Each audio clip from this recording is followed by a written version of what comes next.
প্রথমেই বলে রাখি, যারা ভাবেন গোলাপজাম বাড়িতে বানানো খুব কঠিন একটা ব্যাপার, তা একদমই নয়। আজকে আমি আপনাদেরকে এই ভিডিওর মাধ্যমে দেখাবো সামান্য কিছু উপকরণ দিয়ে বাড়িতে কিভাবে পারফেক্ট দোকানের মতন গোলাপজাম তৈরি করা যায়।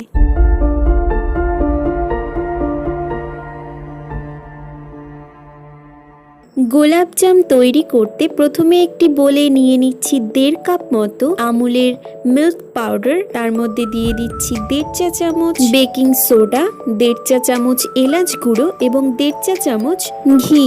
প্রায় 1-2 মিনিট মতন সময় নিয়ে ভালোভাবে সবকিছু মিশিয়ে নিতে হবে এবং তারপর আমি এর মধ্যে অ্যাড করব 1 কাপ দুধ। একই রকম ভাবে আবারও সবটা মেখে নেব। এরপর আমি মিষ্টির শিরা তৈরি করে নেব।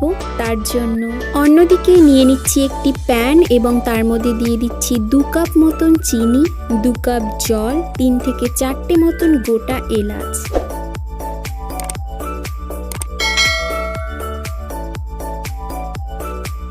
তৈরি হয়ে গিয়েছে শিরা এবং শেষে 2 চা চামচ মতন পাতিলেবুর রস দিয়ে নামিয়ে রাখছি ঠান্ডা হওয়ার জন্য।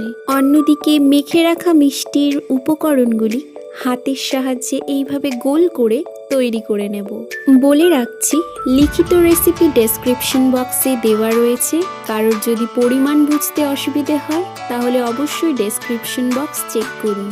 এরপর আমি নিয়ে নিচ্ছি একটি প্যান এবং তাতে বেশ খানিকটা রিফাইন্ড অয়েল অ্যাড করছি। তেলটা ভালোভাবে গরম হয়ে গেলে এরপর আমি এতে এক এক করে মিষ্টিগুলো দিয়ে দিচ্ছি।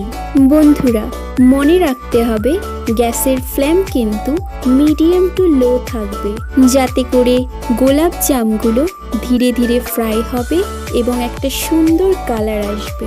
প্রায় 3 থেকে 4 মিনিট মতন সময় নিয়ে সবকটা গোলাপ জাম ভালোভাবে ফ্রাই করে নেব। গোলাপ জামগুলি ভালোভাবে ফ্রাই হয়ে যাওয়ার পর দিয়ে দিচ্ছি তৈরি করে রাখা শিরার মধ্যে এবং প্রায় 45 মিনিটের জন্য ঢাকা দিয়ে রেখে দিচ্ছি। 45 মিনিট পর গোলাপজাম তৈরি।